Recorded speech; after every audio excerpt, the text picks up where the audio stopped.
آج ہم ہندوستان کے سماج اور معاشرے کی اصلاح کے متعلق مدرسوں کے کردار کے متعلق بیان کریں گے۔ سب سے پہلے ہمیں غور کرنا ہے کہ ہندوستان میں دو طرح کے سماج پائے جاتے ہیں، ایک مسلم سماج اور ایک غیر مسلم سماج۔ ہمیں یہ دیکھنا ہے کہ کس سماج میں ہندوستان کے مدرسوں نے اصلاح کا کام کیا ہے۔ سامعین بزم، کسی بھی قطعی نتیجے پر پہنچنے کے لیے سب سے پہلے ہم سماج اور اسلامی مدارس کے متعلق ایک تجزیاتی خاکہ پیش کرتے ہیں تاکہ صحیح نتیجے تک پہنچنے میں ہمیں آسانی مل سکے۔ سماج کی اہمیت اور تاریخ میں اس کا مقام۔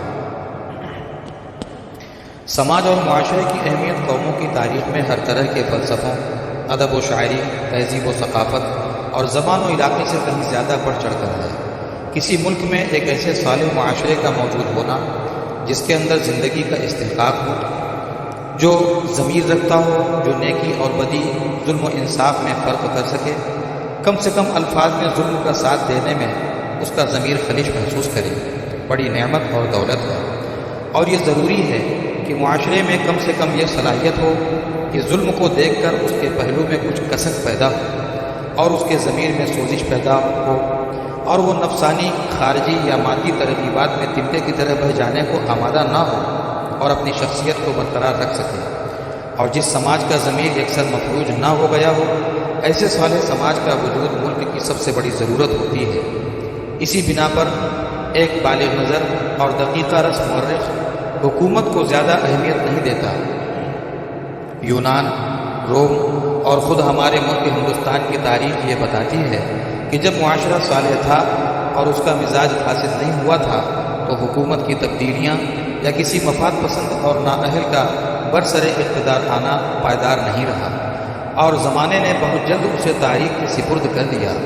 اس لیے ایک بالغ نظر انسان حکومت کو اہمیت نہیں دیتا، بلکہ اس کی نگاہ سماج کے صلاح و فساد پر ہوتی ہے اور حکومت کے بگاڑ کو وہ ایک عارضی چیز سمجھتا ہے۔ مدارس اسلامیہ کا ایک جائزہ اور تعارف۔ موضوع کی نزاکت اور اس کی اہمیت سمجھنے کے لیے یہ امر بھی ناگزیر ہے کہ مدارس کا جائزہ لیا جائے۔ واضح ہو کہ اسلامی مدارس ہی وہ پاور ہاؤس ہیں جہاں سے انسانیت کو صحیح توانائی حاصل ہوتی ہے۔ اللہ رب العزت کے ابدی دین اسلام کے حامل اسلامی مدارس ہی ہیں جس کو اللہ نے قیامت تک کے انسانوں کی ہدایت کے لیے روئے زمین پر نازل فرمایا ہے، اور اس کی خوشخبری بھی ان الفاظ میں سنا دی ہے، وَرَضِيتُ لَكُمُ الْإِسْلَامَ دِينًا۔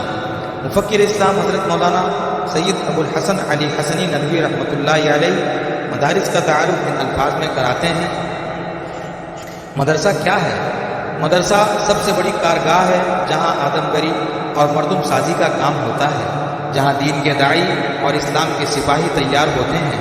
مدرسہ ایک پاور ہاؤس ہے جہاں سے اسلامی آبادی بلکہ انسانی آبادی میں بجلی تقسیم ہوتی ہے۔ مدرسہ وہ کارخانہ ہے جہاں قلب و نگاہ اور ذہن و دماغ ملتے ہیں۔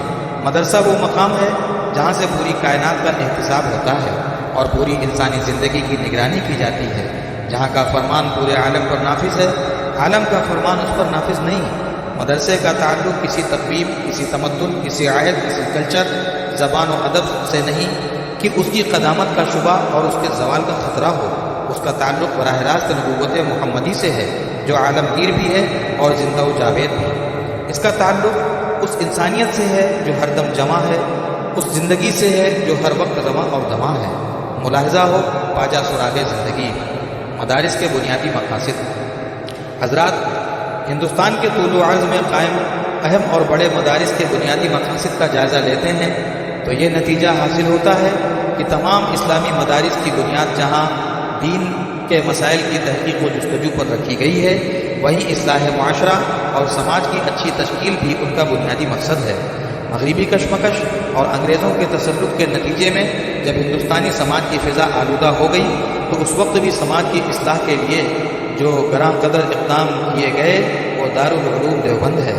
اس سلسلے میں وضاحت کے لیے تاریخ ندوۃ العلماء جلد اول، سوانح قاسمی جلد دوم، ہندوستانی مسلمان کا جائزہ لیا جا سکتا ہے۔ عالم اسلام کی موجودہ عظیم درسگاہ ندوۃ العلماء کا قیام بھی رفع نزاع باہمی اور سماج کی اصلاح کی غرض سے عمل میں آیا۔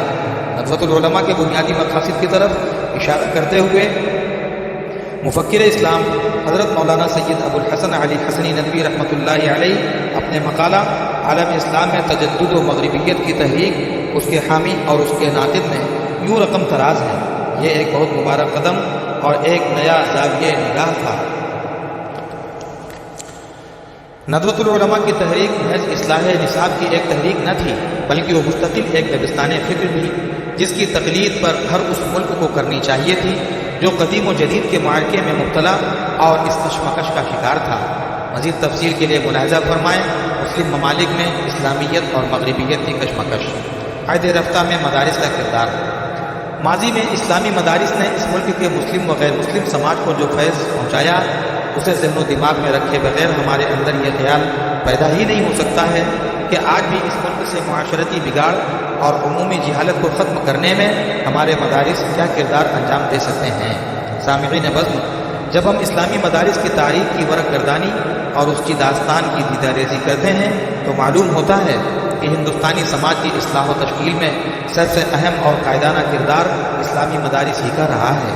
انہوں نے محض اسلامی سماج ہی کو عروج و ارتقاء کی بلندی پر نہیں پہنچایا، بلکہ غیر مسلم سماج میں بھی اصلاحی خدمات انجام دی ہیں۔ جناب تقی رحیم صاحب اپنے مقالہ دینی مدارس اور وقت کی ضرورت میں لکھتے ہیں، ہندوستان کے دوسرے فرقوں خصوصاً ہندوؤں کے اندر علم کی جو روشنی پھیلی ہوئی ہے وہ بھی اصل میں انہی مدارس کا فیضان ہے۔ یہ بات ہندوستان کے صاحب علم طبقے کو معلوم ہے کہ ہندو نشد ثانیہ کے بابا آدم راجہ رام موہن رائے جو اصلاً ہندو تھے، اسی نظام تعلیم کے ساختہ و پرداختہ تھے۔ مزید تحقیق کی جائے تو آسانی سے پتہ چل جائے گا کہ انگریزی حکومت کے تسلط کے بعد جن بزرگوں نے بھی ہندوؤں یا اس ملک کے دوسرے فرقوں کے درمیان تعلیمی اور اصلاحی کاموں کو شروع کیا، ان میں سے اگر سب نہیں تو بیشتر مدرسے ہی کے پروردہ تھے۔ ملک کے عظیم سیاسی رہنماؤں میں لالا لاجپت رائے، پنڈت موتی لال نہرو، سر تیج بہادر سپرو، سچیدانند سنہا اور ڈاکٹر راجندر پرساد کا شمار تو اردو اور فارسی کے فضلہ میں ہوتا ہی ہے۔ وضاحت کے لیے ملاحظہ فرمائیں عربی اسلامی مدارس کا نصاب و نظام تعلیم اور عصری تقاضے جلد 9۔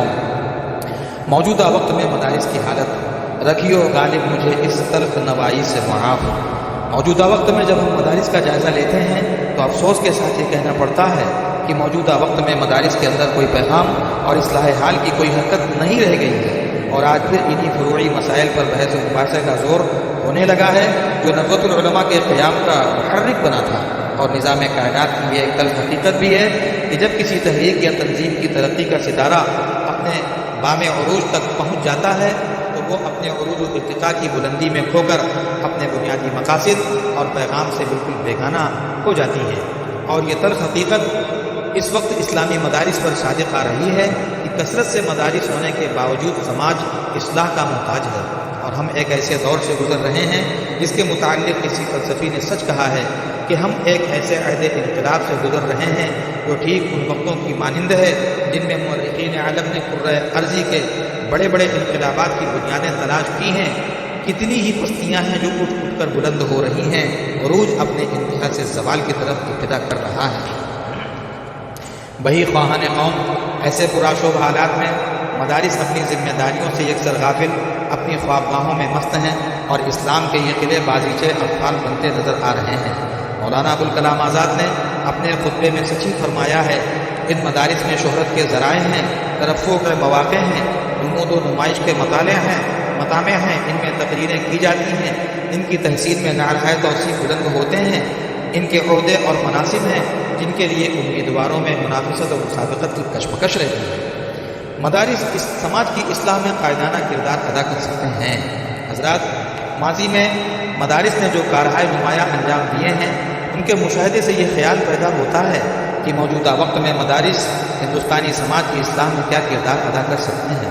ملک اور مسلمانوں کے لیے یہ موضوع زیادہ اہمیت رکھتا ہے اور ہم کو اس پر غور کرنا چاہیے کہ اس بدلتی ہوئی دنیا اور اس انقلابی دور میں جبکہ حالات تیزی سے بدل رہے ہیں اور ایک نیا سماجی ڈھانچہ بن رہا ہے، ہم بحیثیت ہندوستانی اور بحیثیت صاحب دعوت مسلمان کے اس ملک کی سماجی اصلاح میں کیا حصہ لے سکتے ہیں۔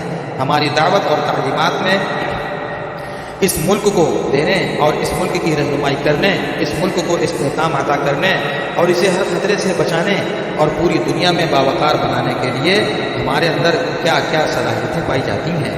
تو ماضی میں ان کے کردار کو پیش نظر رکھتے ہوئے یہ جواب بنتا ہے کہ مدارس ہندوستان کے ایک بہتر، مستحکم اور صحت مند سماج کی تعمیر میں قائدانہ کردار ادا کر سکتے ہیں۔ تنگ نظری اور لسانی و نسلی اختلافات کو دور کرنے اور فراخ دلی و بے تعصبی اور انسانی وحدت کا خیال و جذبہ پیدا کرنے میں مدارس بیش قیمت مدد اور صحیح رہنمائی کر سکتے ہیں، اور حب الوطنی کے صحیح جذبے کے تحت ملک کے درپیش تمام خطرات کا مقابلہ بھی بخوبی کر سکتے ہیں۔ مگر اس کے لیے بھی ایک بنیادی شرط ہے، اور وہ یہ ہے کہ اہل مدارس احساس قحطی کو پسے پشت ڈال کر آگے بڑھیں۔ اس سلسلے میں ہم صرف حضرت مفکر اسلام کے ایک اقتباس پر اتفاق کریں گے، جس میں انہوں نے مسلمانوں کے احساس قحطی کو مہمیز لگائی ہے۔ فرماتے ہیں، اس وقت بھی اسلام ایک زندہ مذہب کی حیثیت سے باقی ہے۔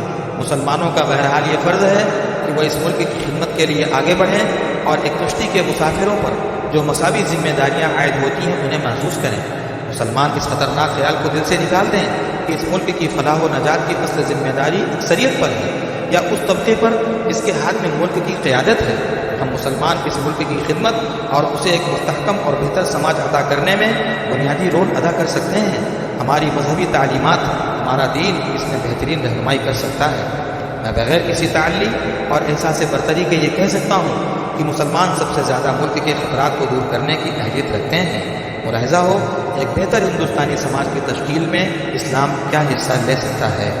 دانشور طبقے کی ذمہ داریاں۔ ارباب حل و عقد، اگر ہم ملک کی سالمیت اور سماج کی اصلاح میں قائدانہ کردار ادا کر سکتے ہیں تو ہم پر یہ فریضہ عائد ہو جاتا ہے کہ ہم وہ اسباب و عوامل اختیار کریں جن سے اسلامی مدارس ہندوستانی سماج کی اصلاح میں ایک نمایاں کردار ادا کر سکتے ہیں۔ لہٰذا اس سلسلے میں چند تجاویز پیش خدمت ہیں۔ نمبر 1، اہل مدارس پر سب سے پہلی ذمہ داری یہ عائد ہوتی ہے کہ وہ زندگی کے تمام پہلوؤں میں قرن اول کے طریقے کو اپنائیں، جیسا کہ مفکر اسلام حضرت مولانا سید ابو الحسن علی حسنی ندوی القراۃ الراشدہ کے حصہ سوم میں فرماتے ہیں، لا یصلح آخر هذه الامہ الا بما صلح اولها۔ نمبر 2، دوسرے یہ کہ ان مدارس میں ایسے مردان کار کو تیار کیا جائے جو حالات کے سامنے صبر انداز ہونے کے بجائے ہر طرح کے حالات سے نبرد آزما ہونے کے لیے ہمہ وقت تیار رہیں۔ نمبر 3، ایسے نقطہ شناس دور رس علماء پیدا ہوں جو کہ اس ملک کی فضا کو آلودہ بنانے والی مغربی تہذیب کا تنقیدی تجزیہ کر کے اس کا خلا کما کریں اور اسے بے نشان کر دیں۔ نمبر 4، مذاق حال کے ماہر علماء ہی کے گھروں میں ہم وطنوں کی مادری زبان ہندی اور سنسکرت سے واقف کار ایسے مقررین اور ارباب قلم پیدا ہوں جو برادران وطن کو اسلامی اتحاد اور اتفاق سے روشناس بنائیں۔ انہی چند کلمات کے ساتھ اب میں رخصت ہوتا ہوں، اور مجھے امید ہے کہ یہ باتیں سمجھ میں آئی ہوں۔ وآخر دعوانا ان الحمد للہ رب العالمین۔